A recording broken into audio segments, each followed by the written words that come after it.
আজকে আমি বানাবো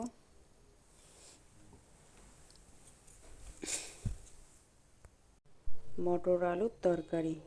দিয়ে দিচ্ছি কড়াইতে জিরে, ধনে, তেজপাতা। এটা হালকা ভেজে নেব। হালকা ভেজে নিয়েছি, নামিয়ে নেব।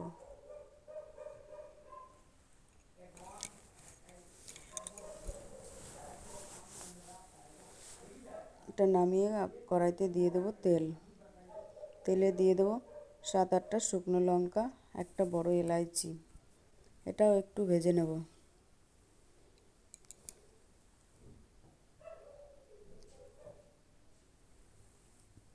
লঙ্কাটা নেড়ে চেড়ে লাল করে ভেজে নিচ্ছি।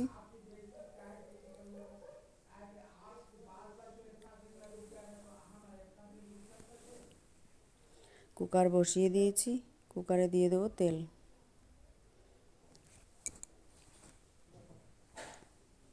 তেলে দিয়ে দেবো একটা তেজপাতা, দিয়ে দেবো সামান্য জিরে। জিরেটা ভাজা হয়ে গেলে দিয়ে দেবো মটর আলুগুলো। জিরেটা ভাজা হয়ে গেছে, মটর আলুটা দিয়ে দিচ্ছি। মটর আলুটা একটু হালকা ভেজে নেব। এবার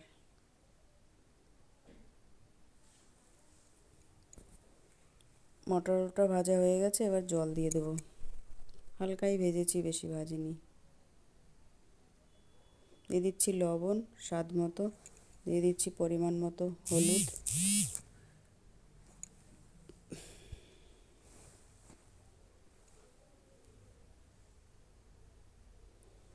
এবার নেড়ে চেড়ে জল দিয়ে দেব। দিয়ে দিচ্ছি ভাজা শুকনো লঙ্কাটা বাটা, কারণ কুকারে রান্না করছি ওই জন্য মশলাটা দিয়ে দিলাম, না হলে পরে দিতাম।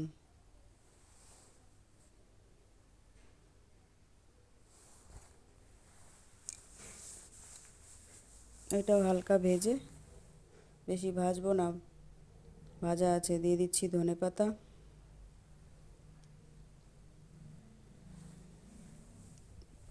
ভাজা মশলাটা পরে দেবো। দিয়ে দিচ্ছি জল,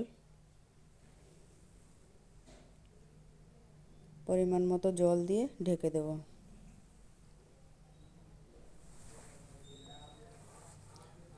হয়ে গেছে, খুলে ভাজা মশলাটা দিয়ে দিলাম।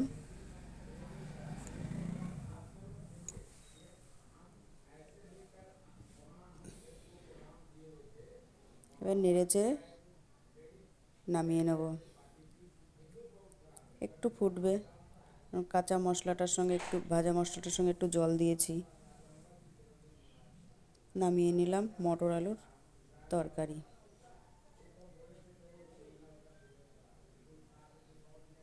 রুটি বা ভাতের সঙ্গে তোমরা পরিবেশন করতে পারবে।